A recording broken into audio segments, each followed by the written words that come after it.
Assalamualaikum warahmatullahi wabarakatuh.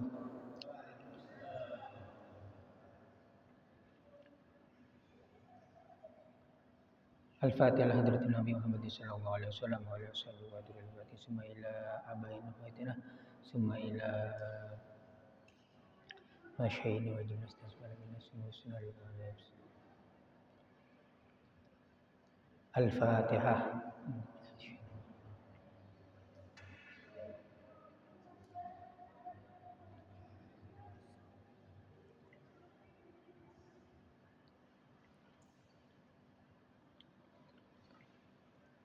Bismillahirrahmanirrahim. Alhamdulillahirabbil alamin wassalatu wassalamu ala sayyidil mursalin wa ala alihi washabihi amin.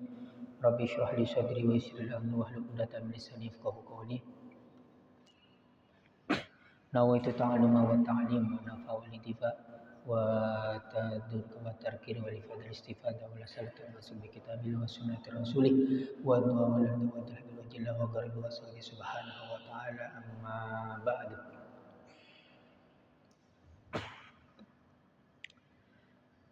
Para jamaah yang saya hormati dan takdimi, alhamdulillah wa syukurillah, kita masih diberi kesempatan oleh Allah Ta'ala, kesempatan yang nilainya sangat berharga, kesempatan kita bisa menjalankan salah satu kewajibannya, yaitu sholat maghrib berjamaah dengan waktu yang mulia maghrib isya, dengan mengaji bersama, menghadiri kajian rutin setiap Rabu malam Kamis. Mudah-mudahan kesempatan ini menjadikan kita menjadi orang yang berbahagia dunia dan akhirat, dan juga dicatat sebagai sabilillah, dan langkah-langkah yang kita tempuh dicatat dinilai ibadah oleh Allah Ta'ala.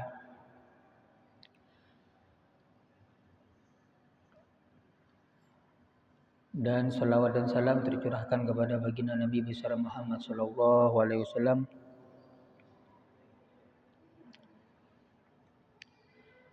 para hadirin wal hadirat, Bapak Ibu yang dimuliakan Allah Ta'ala.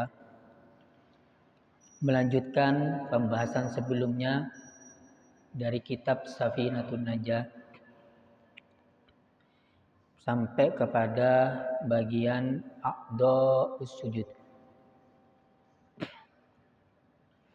A'dha'us sujud sab'atun. Qala muallif rahimahullah wa nabi wa bi ulumi fi dari amin. A'dha'us sujudi sab'atun al-jabhatu wa butunul kaffaini war rukbatani wa butunu asabi ar-rijlaini. Faslun tasdidatut tasyahudi 21 khamsun fi akmalihi wa sita asyara fi aqallihi at-tahiyatu ala ta'i wal ya'i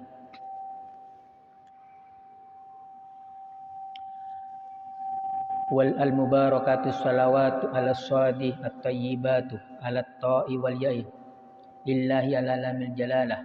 Assalamu ala sini alaika ayuhan nabiyyu alal ya'i wan nuni wal ya'i wa rahmatullah ala lamil jalalah wa barakatuh. Assalamu ala sin alaina wa ala badrus ala lamil jalalah ila akhirih.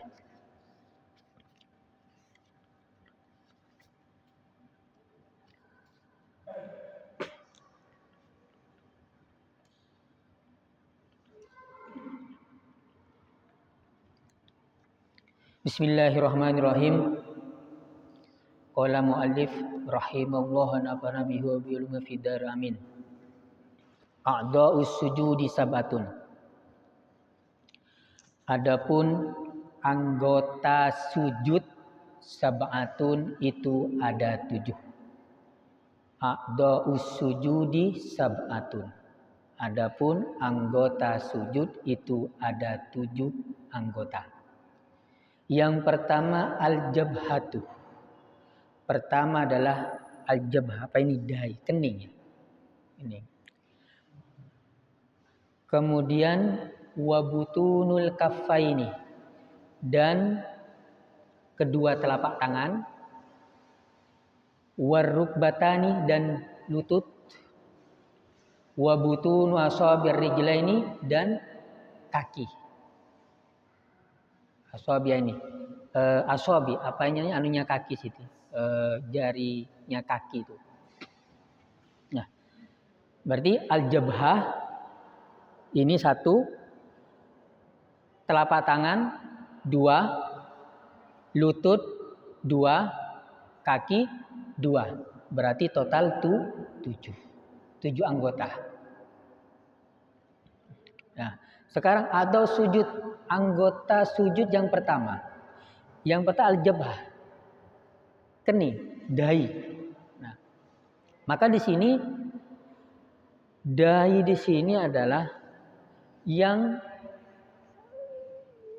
munculnya ini dahi. Ini namanya dahi. Ini dahi. Lah, dahi ini harus terbuka, harus nempel ke tempat sujud. Tidak boleh ada sesuatu yang menghalanginya.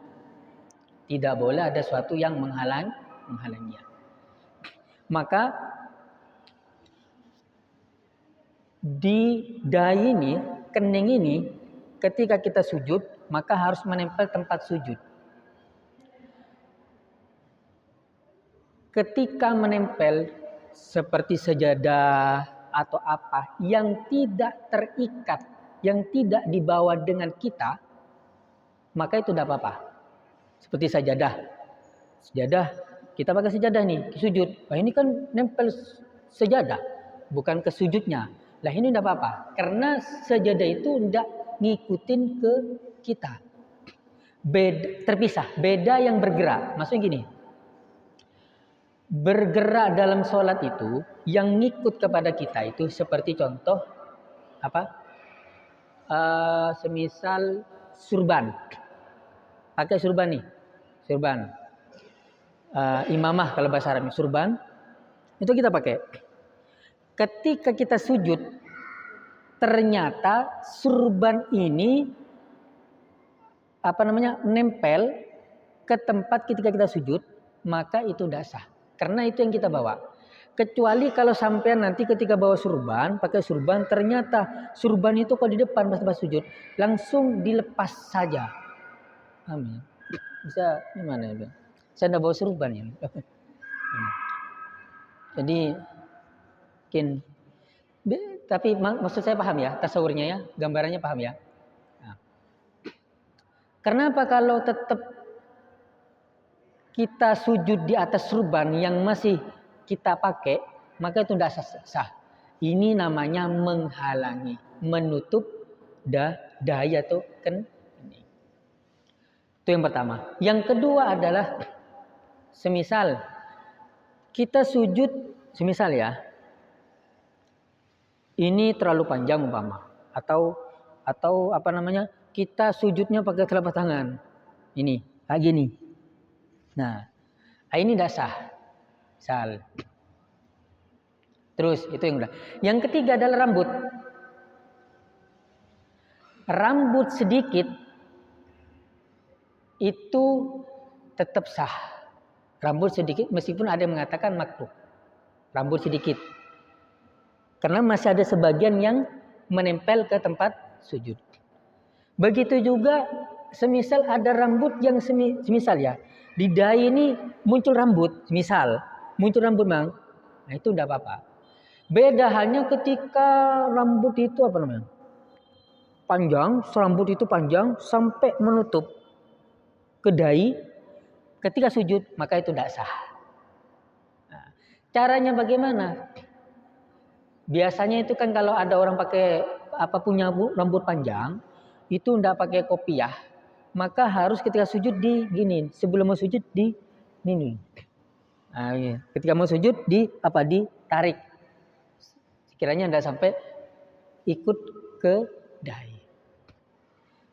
Jadi jabhah ini yang penting sahnya itu ada yang nempel sebagian atau ketika dia nempel gitulah sebagian, meskipun tidak secara keseluruhan. Ini ya.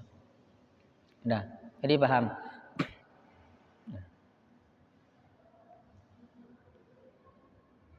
Yang kedua dan ketiga yaitu telapak tangan. Anggota kedua dan ketiga telapak tangan itu angka 2. Telapak tangan itu harus kita pel gini. Nah, pakai sajadah tidak apa-apa. Yang penting jangan sampai ngikutin ini.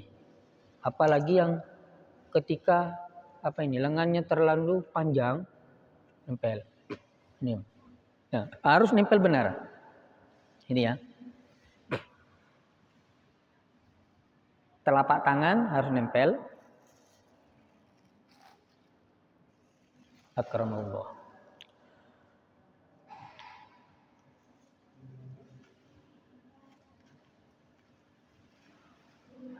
Yang keempat dan kelima adalah lutut. Nah, lutut kita harus ditempel juga, harus menempel ke bumi, ke tempat sujud itu. Nah, kemudian yang keenam dan ketujuh adalah kaki. Nah, kaki. Nah, maka semisal gini,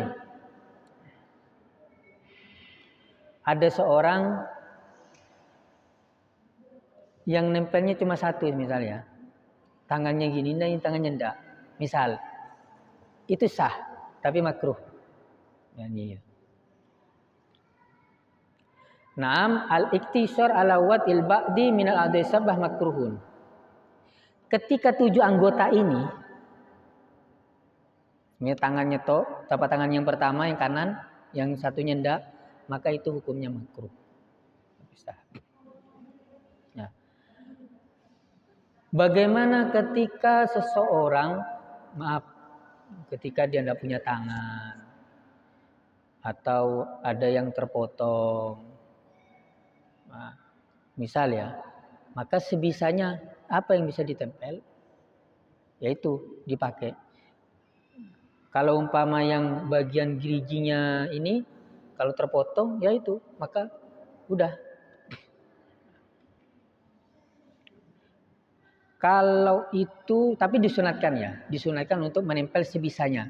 Apa yang bisa nempel, meskipun tidak semuanya. Kalau memang ada bagian anggota sujud itu terpotong akibat apa, kecelakaan. Nah, beda halnya kalau anggota sujud itu memang mulai dari kecil dia tidak ada. Misal, dari kecil dia tangan kanannya tidak ada. Ini. Tangan ini tidak ada. Maka bagaimana? Maka sebisanya dia meletakkan apapun. Tidak harus semuanya. Sebisanya. Ya. Disunatkan tertib di dalam sujud, meletakkan anggota sujud ini. Tertib gimana tertib? Tertib di sini adalah pertama rukbatahi, lutut dulu. Lutut, kemudian kafain. Tangan itu kemudian dahi bersama dengan hidung. Nah, hidung yang masuk sini. Meletakkan hidung dengan dahi ini sunat muakkad. Tetapi tidak cukup hanya hidung yang ditempel tapi dahinya enggak. Itu ya. Tapi bersama dengan dahi sama hidung itu hidung ini sunat. Jadi sunat tertib di dalam sujud itu pertama adalah meletakkan lutut. Jadi dari i'tidal itu lutut dulu. Lutut, setelah lutut baru tangan, setelah tangan dahi. jangan tangan dulu. Itu sunat ya, tertib sunat, bukan wajib. Sunat. Kalau semisal ada orang yang sholat langsung tangan dulu, kan biasanya kan tangan dulu atau mungkin lagi apa namanya kolesterol atau lagi asam urat atau apa ya, tangan dulu baru dia kakinya lututnya belakangan, itu ada sebagian. Nah, itu hanya menghilangkan kesunatannya. Sunatnya harus tertib. Harus tertib.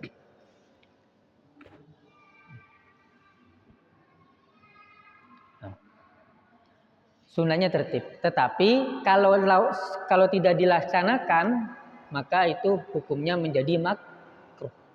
Jadi sunat lawannya makruh. Kalau tidak lakukan sunat berarti hukumnya makruh. Dan posisi ini posisi kita harus belakang ini harus lebih atas daripada kepala. Kan kita sujud kan biasanya di atas paha kan, pantat kan lebih di atas. Nah, jangan sampai harus sejajar atau bahkan melebihi. Bagaimana caranya seperti ini? Gambarannya kayak apa sih? Misal kalau ada orang sholat, biasanya sholat Jumat nih. Sholat Jumat ini di belakang di masjid ini full. Dia masuk masjid terakhir dan ternyata dia di tangga belakang paling timur. Di bawah itu kan sudah tanah sudah. Udah bawah saja ada bapak dia tangga. Nah, kalau tangga kan dia posisinya nanti di kepala itu kan di atas. Lah, otomatis di bawah itu kan pantat ini kan sejajar. Bahkan bisa lebih rendah daripada kepala. Maka ini sah. Tidak sah.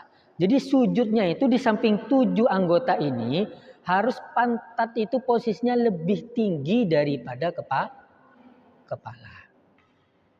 Ini contoh yang tadi tangga. Atau dia semacam melengkung kayak gini. Apa?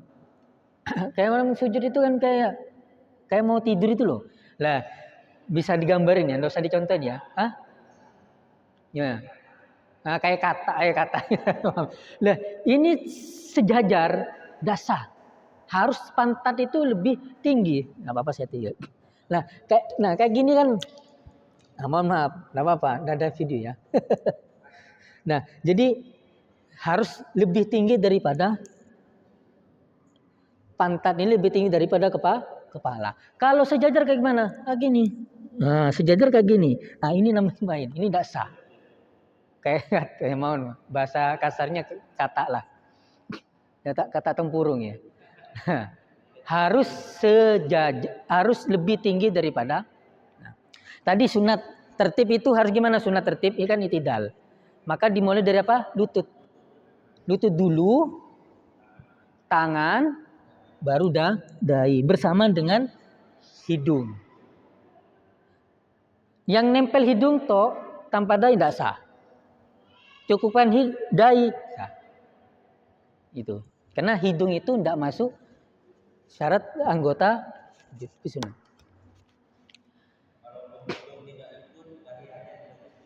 Sudah cukup dahi.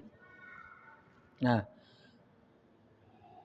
jika tidak tertib tadi cara sujud ini tidak tertib tanpa ada alasan apa semisal, maka hukumnya makruh.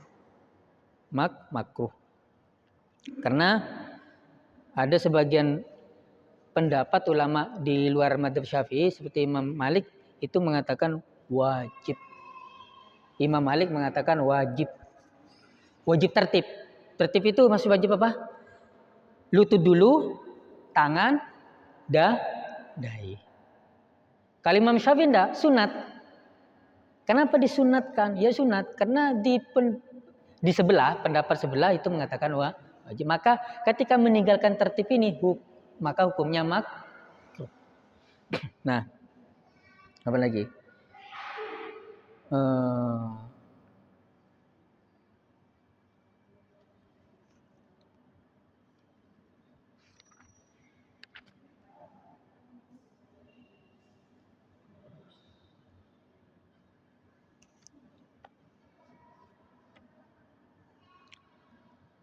Ini lagi.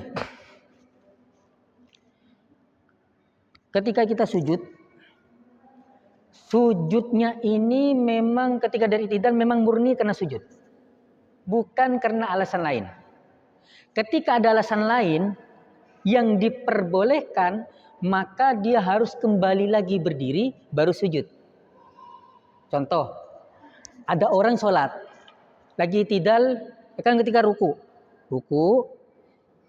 sami Allahu liman hamidah, pusing, misal pusing dia, migrain atau apa, ternyata dia jatuh ke bawah. Kan sudah waktunya sujud kan sebenarnya. Sama dia diteruskan sujud. Sujud. Maka ini tidak boleh. Tidak sah. Harus bagaimana caranya? Ketika dia memang jatuhnya itu karena pusing, kemudian dia teruskan, maka tidak sah. Maka bagaimana? Dia harus berdiri lagi, kemudian sujud. Bisa dipaham ya? Nah, inti dari poin ini, jika dia sujudnya harus memang murni karena sujud, bukan karena alasan lain. Jika ada alasan lain seperti dia sakit, pusing, dia terjatuh, maka jangan neruskan dia sujud, harus berdiri dulu baru sujud. Meskipun sebenarnya setelah i'tidal dia sujud, ya kan? Pusingnya kan setelah i'tidal. Dia sujud. Maka dia harus balik lagi baru sujud. Maka di sini sujudnya memang murni karena sujud, bukan karena ada faktor lain. Nah. Terus saya contoh apa lagi ini? Ada tadi mau surban, jangan pakai surban. Ini paham ya, udah saya dicontohin ya kayak surban atau kayak sujud seperti ini. Sujud kayak gini. Ini tidak sah. Karena ini harus nempel. Sesuatu yang dibawa kita ketika menghalangi tempat sujud dai itu tidak sah. Tetapi ketika sesuatu itu terlepas dari kita, meskipun apa bedanya ketika kita bawa itu menempel pada kita. Maka ketika sujud sebenarnya ini kan sujud. Semisal, ini tidak sah. Apa bedanya? Ini kan sama-sama bisa digini. Ini lepas. Kita sujud tetap sah ini, karena tidak dibawa dengan kita. Ini harus antisipasi ketika kita pakai imamah. Lah umpama kalau tergadung kita pakai, ternyata ketika mau sujud ya, kok kayak gini? Bagaimana? Udah, lepaskan saja. Lepaskan langsung. Gimana? Ya, di ihram kalau bisa lepas, kan penting kan tertutup auratnya. Kalau bisa dilepas, kalau memang bisa digeser, ya, kan bisa juga kan sebenarnya. Gini kan cuma hanya sedikit lah. Bisa digeser, ini. Jadi jangan sampai sesuatu yang kita bawa itu menempel dalam sujud. Nah, kemudian apa lagi itu? Tangan. Nah, berat sebagian sah. Tapi kalau yang menutup benar, kalau menutup sama gini, ini berarti sudah menutup. Ini nutup kan? Ada tempat untuk terbuka dainya, keningnya. Harus semisal ini. Yang perlu kita pahami intinya adalah ketika dai itu menempel sebagian, maka sah.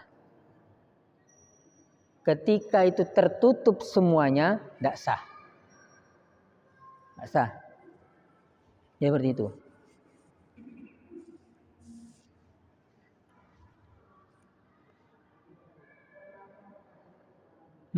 Apa lagi ini?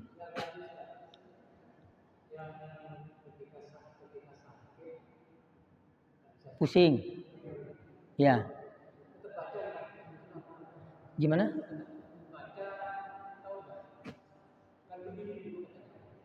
Iya. Itidalnya, baca itidalnya. Mau baca silakan, enggak mau enggak. Artinya itu kan masih hanya sebatas sunat. Bacanya itu. Sampai misal itidal gini kan ya. Itidal. Pusing. Pusing, ternyata ketika pusing itu dia jatuh. Gitu ya. Nah, terus seharusnya ketika jatuh dia harus berdiri. Pertanyaannya, apa kita harus baca apa enggak itidalnya? Kalau belum baca ya baca. Kalau memang dia pas dia tinggalkan dan sudah itidal, sudah. Kemudian dia sujud. Hah? Pusing nih.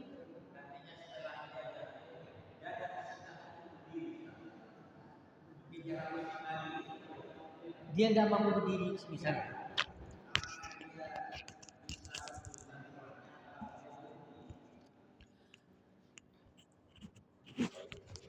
Nah, kalau dia memang pusing, dia nggak bisa berdiri. Ketika dia jatuh, nggak bisa apapun gitu. Misal, akhirnya nggak bisa sama sekali, ya berarti ngulang. Berarti ngulang, nggak sama sekali. Nggak bisa teruskan berarti kan? Nggak bisa teruskan sholatnya berarti ngulang. Ya, ngulang. Kalau dia nggak bisa teruskan sholatnya, pusing, gimana? Diteruskan?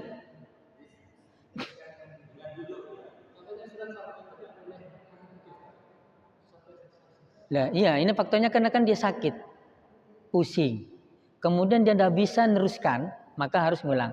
Dan bagaimana pertanyaan ini? Ketika dia akhirnya dia tidak bisa duduk, misal, tidak bisa duduk, ya, terus tidak bisa duduk, tidak bisa berdiri. Dia berdiri tidak bisa, tetap mau saya tidak bisa berdiri, tetap pusing. Maka kalau memang gitu, dia memang diperbolehkan untuk sebisa mungkin dia bagaimana pusing dia, apa mau duduk atau gimana gitu. Tapi maksud saya ini gini, pemahaman ini harus sujudnya itu memang murni karena sujud, bukan karena faktor lain. Nah, contohnya adalah ketika dia memang pusing, pas dia jatuh, pas dia bisa berdiri atau apa, dia harus berdiri, tidak boleh melanjutkan. Atau memang roboh semisal, atau gimana. Nah, ketika dia bisa melanjutkan, dia harus berdiri, ya, berdiri, baca, kemudian dia duduk. Nah, jadi memang murninya sujud itu memang mau sujud itu murni sujud, bukan karena ada faktor yang lain. Nah, semisal yang lain kayak tadi tidak bisa meneruskan, akhirnya tidak bisa meneruskan sama sekali, maka ya harus ngulang, kan yang batal. Kalau dia mau meneruskan, semisal meneruskan akhirnya dia tidak bisa berdiri, tetap pusing misal, mau berusaha kan, maka dia melanjutkan sujudnya. Penting kan dia sudah ada apa namanya, berusaha untuk ini. Kenapa ini faktornya? Karena dia sakit. Pas duduk, orang yang sholat itu kan wajib berdiri bagi yang mampu. Sholat wajib. Jadi berdiri itu wajib di sholat fardu. Sholat sunat enggak? Nah, maka ketika dia tidak mampu, boleh duduk. Memang benar-benar tidak mampu, bukan pura-pura tidak mampu. Memang dia tidak mampu. Maka oleh sebab itu, di dalam sholat itu, ketika sholat fardu ini ya, kemampuan kita sampai mana gini? Berdirinya. Kalau kemampuan kita berdiri itu hanya ketika baca Fatihah, maka berdiri tidak apa-apa. Ketika ruku, sujud, ruku itidal sujud itu tidak bisa ngikutin gerakan biasanya, dia bisa duduk.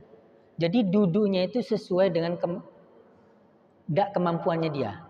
Jangan duduk sampai dari takbir sampai, kalau kadang ini ada kan, ada dia hanya bisa berdiri sebentar waktu baca Fatihah, ketika mau mulai ruku, i'tidal, sujud dia duduk, ya kan? Kan ada seperti ini. Maka kita lakukan kayak gini. Kalau memang tidak mampu, udah mulai dari pertama takbir sampai selesai duduk sebisanya. Dia tidak mampu bagaimana? Lah, artinya Islam itu memudahkan. Jangan sampai kita merasa tidak bisa ini, tidak sholat. Tidak bisa duduk, berbaring, tidur, atau apapun. Seperti orang sakit. Nah, sakit bisa tidak kita sujud itu sempurna? Tidak bisa. Sakit ini ya.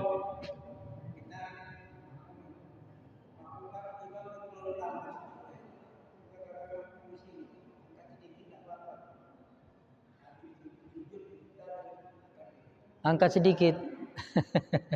Ini tahu. Angkat sedikit itu apa, itu termasuk mendahului imam apa enggak? Mendahului imam itu yang dapat ini kalau tidak salah.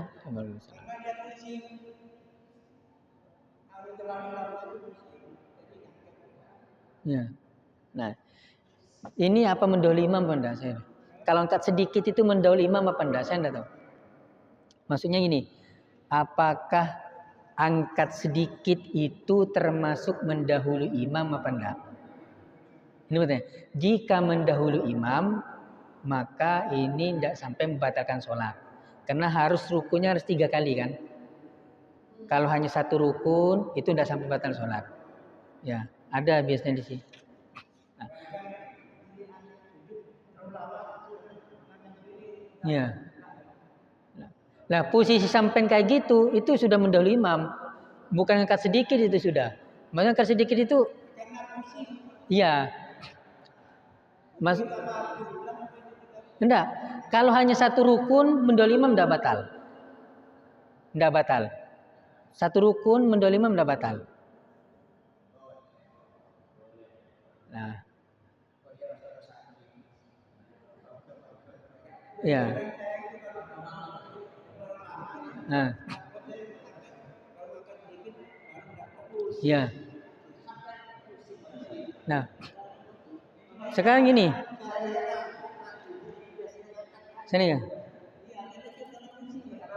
Nah. Jadi gini, Ki. Nah, gini. Mendahului imam 1 rukun itu tidak batal sholat. Tanpa udur, tanpa alasan. Ya. Sekarang pertanyaannya yang ini adalah ketika ada udur sakit, kelamaan, jadi dia maksa. Apakah ini termasuk udur? Udur artinya dia tidak sampai makruh. Karena sebab mendahului imam di dalam sujudnya, karena pusing. Nah, ini belum bisa saya jawab. Apakah ini masuk udur apa enggak? Ketika masuk udur artinya dia enggak sampai makruh, di makfu, ya, makfu. Menabih nekat tak masuk udur, semisal, maka hukumnya tetap tadi, tetap sah tapi makruh. Kalau mendahului imam enggak sampai batal, dari 1 rukun itu enggak sampai batal sholat. Ya, nah, mau pusing, mau tak pusing, mendahului imam tadi dalam hal ini tidak sampai batal sholat. Lese mangkene neka pusing, udur. Nah, kan dalam situ. Apakah neka termasuk udur yang tidak sampai makruh sholatnya karena mendahului imam? Ini yang belum bisa saya jawab. Aneh. Jika itu masuk udur, maka tak makruh.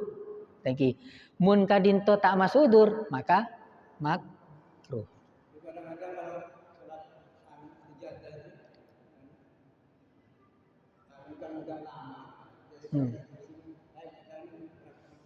Nih.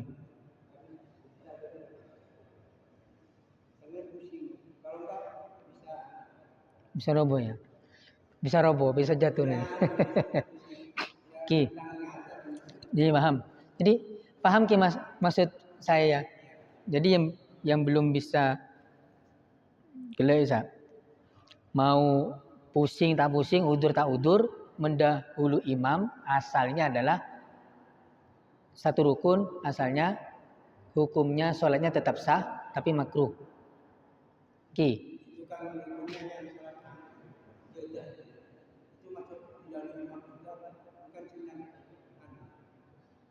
Kenapa?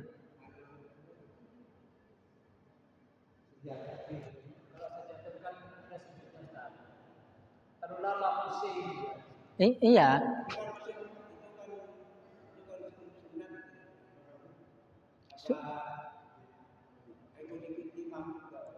Nah, sampai kan mendahului imam tidur. Sujud Ki, sujud manceng kada berdiri apa dari sujud. Nah, sekule neka kan rukun. Tetapi asal hukumah mendahului imam satu rukun, neka tetap sah salatnya.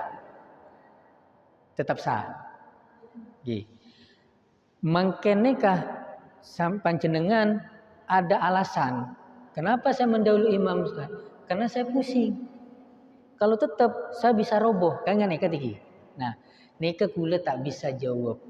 Nah, andaikan ada jawabannya bisa ditafsir. Semisal neka termasuk udur, maka neka tidak sampai makruh. Nah, andaikan neka tak udur, berarti makruh atau tak batal sholat. Nah, tidak sampai batal sholatnya. Itu.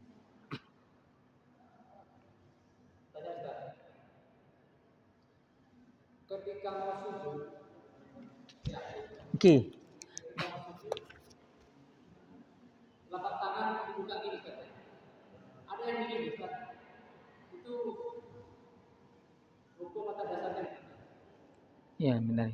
Sujud berdiri. Menggenggam. Iya.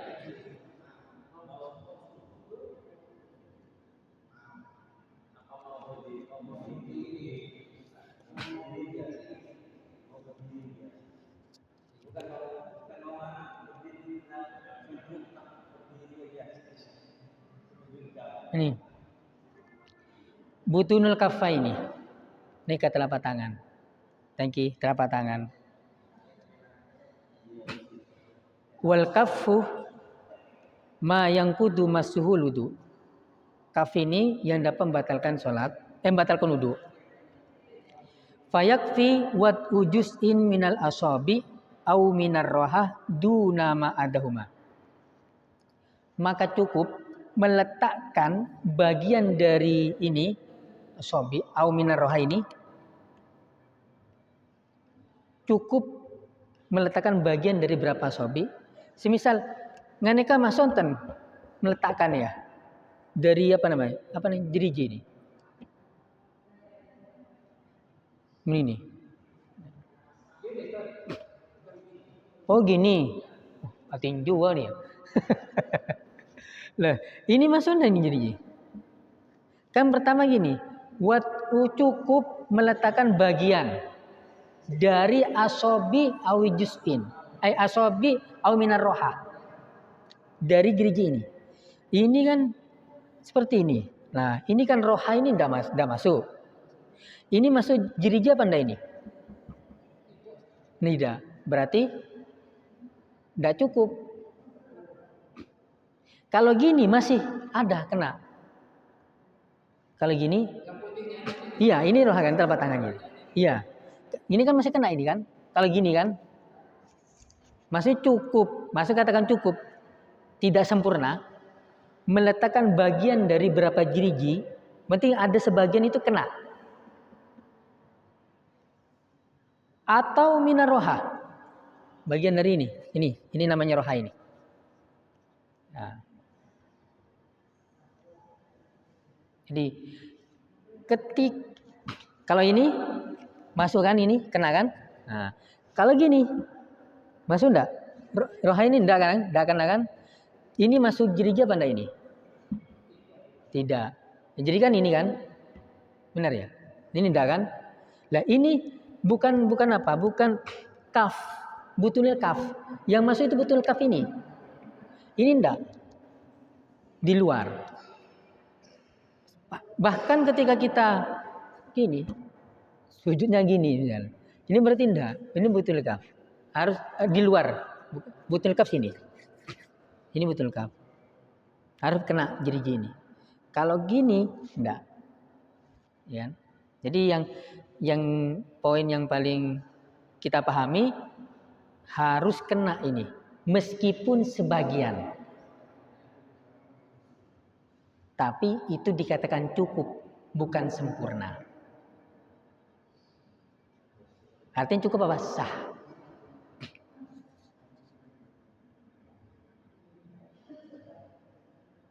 Nah, itu bagian. Semasa misal sampai melalui tangan pertama, tangan kanan, tangannya enggak. Apakah ini sah? Apakah dikatakan cukup? Kalau dikatakan cukup, cukup. Dikatakan sah, sah.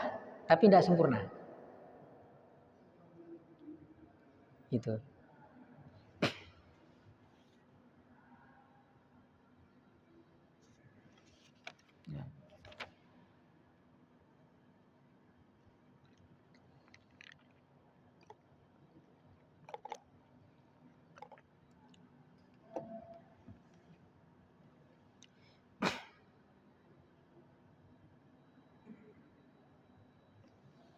Ini. Saya tambah tadi ya masalah ini, masalah dahi sama hidung. Ketika mencukupkan dahi tetap sah. Tapi di sini dijelaskan ada yang mengatakan makruh. Cukup dahi tok tanpa hidung. Tetap sah, tapi makruh. Kalau hidung tok enggak sah. Ya. Jadi harus di sini dahi sama hidung bersamaan. Sunnah. Kalau mencukupkan dahi tok cukup sah tapi makruh. Ini kalau hanya dahi saja, hidung tidak kena, maka hukumnya cukup, maksudnya sah, tapi makruh. Yang sunat gimana?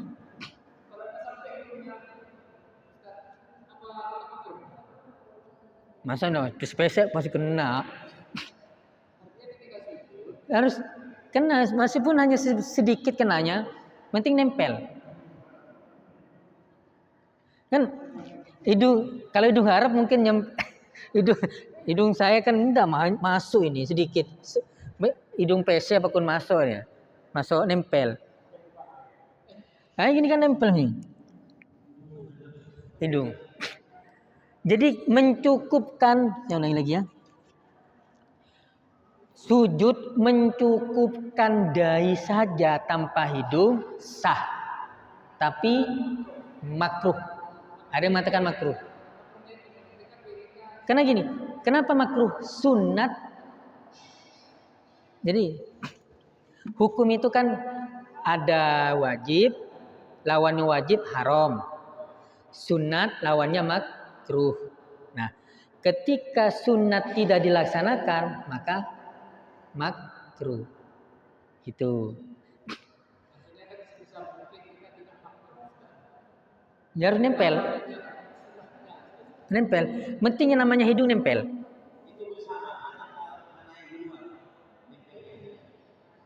Bersamaan. Sebenarnya bersamaan. Bersama. Ini saya ulangi lagi.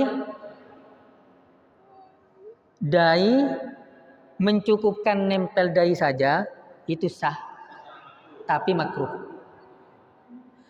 Mencukupkan hidung saja nempel tanpa dahi batal. Ya. Batal. Karena yang sunat itu nempel hidung. Yang wajib nempel dahi. Yang sunat nempel hidung, dahi wajib. Ini. Au iktasoro alal jabhati kuriha mura'atan lil qauli biwujubi watil anfi. Mencukupkan dahi saja makruh. Kenapa? Karena ada pendapat yang mengatakan wajib meletakkan hidung. Tapi bukan Imam Syafi'i. Nah. Gimana?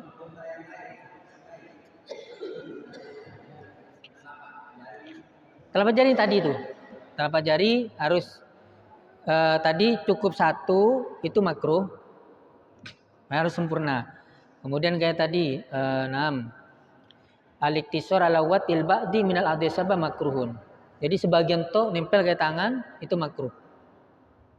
Nah, ketika terpotong atau bagiannya itu ya tidak wajib, kalau memang terpotong tidak wajib untuk ditempelkan sebisanya. Kalau memang terpotong, waktu misal dia punya tangan terpotong misal, tidak wajib, tapi disunatkan. Disunatkan ditempel sebisanya. Tetapi kalau memang dia tidak punya tangan dari kecil, dari bayi tidak punya, maka harus dia sebisanya mengkira-kirakan sekiranya nempel itu. Itu bedanya antara mau terpotong mulai di pertengahan hidup mungkin dengan mulai dari bayi dia sudah tidak punya tangan.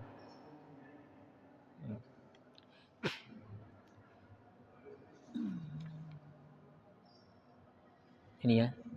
Dan kita sebisa mungkin ketika sujud kita tertib dulu, lutut tangan, dahi bersama dengan hidung. Udah itu sempurna insyaallah. Nah, mudah-mudahan kita bisa menjaga sujud seperti ini dan jangan sampai kita lalai. Sudah dan ya. Wallahu a'lam bishawab. Al-Fatihah.